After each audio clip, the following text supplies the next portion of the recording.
Hi, so this week I got a topic handed to me by Abby. She's doing UsTube, which is really awesome. I think I talked about that last time. With this project, I want to look at YouTube communities, but I want to focus on their impact at an individual level. How are these communities changing people's lives? And I'm gonna answer the question she asked in episode 1. What was your first experience in a YouTube community? Now, my story is probably not average. The first community I was a part of was the Nerdfighter community, and the way I became a part of it was kind of weird. I started watching Vlogbrothers in 2013, and I remember thinking, oh, this is where my people are at. But it took a lot longer for me to really feel like I was part of the community. I enjoyed the content and I explored a lot of parts of Nerdfighter, and I definitely felt like a Nerdfighter, but I wasn't sure how to really get in. And then I decided to join Tumblr. I wanted a place to dump my artwork and put some tutorials up or something. And I really enjoyed SciShow Talk Show, and I wanted to draw the amazing reactions they had to the animals they had every episode. So I did. I drew Emily and Michael and Hank,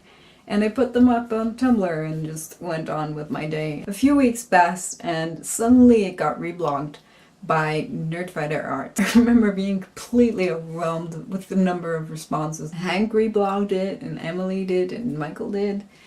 It was really strange. Honestly, I didn't know what to do with it, but I definitely felt part of the community then. It was like the community grabbed me by my pencil and dragged me in. The feeling of being a part of the community actually made me want to contribute more. I made more fan art, transcribed videos, commented more. I just felt like a Nerdfighter. That was my first experience with a YouTube community.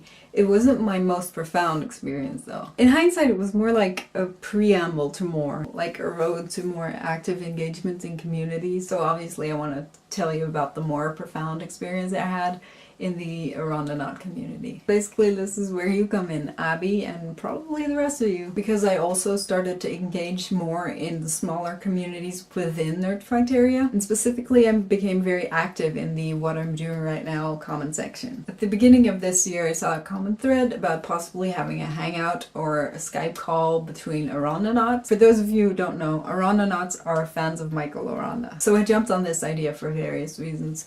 One of this was I was bored, but mostly I just really like the people in the community. So I kind of pushed really hard for this to happen, and I'm very happy I did. The monthly hangouts have just been a really nice way to see each other's faces and like those faces and then become friends. I'm very grateful for these friends, and I hope that others also make meaningful connections through these hangouts. Because these connections, not just to the idea of the group, but between individuals, are what make the community stronger. And I think at least part of these connections are strong enough to last beyond the platform we initially connected on. As a response to our first hangout, Michael Aranda said in a video he felt more responsible for what happens to our community. But I disagree. The responsibility for this community also rests within the community itself. There will always be a strong core of engaged members. Even when the viewership grows exponentially, this small core will always grow at a much smaller rate. It just takes much longer to become really invested in something, and the control over what happens to the community lies with us. Things may change as the community grows, but that doesn't mean it has to fall apart. And I think that our strength lies in our individual connections, not in the size of the group. That's the thing we should never forget. Sometimes I see Nerdfighters complaining about what happened to their little community. And I get it, but I also think community is what you make of it. Yes, the feeling of close connection to the person we're rallying around may fade, but the connections we have with each other don't have to. In the end, these communities are not really about the thing we're a fan of. They're about us. They're about finding people who like the same things and connecting with them. So what do you think about community? Did you make a response video? Let me know in the comments. Like and subscribe if you liked it and you want to subscribe. Alright, thanks for watching.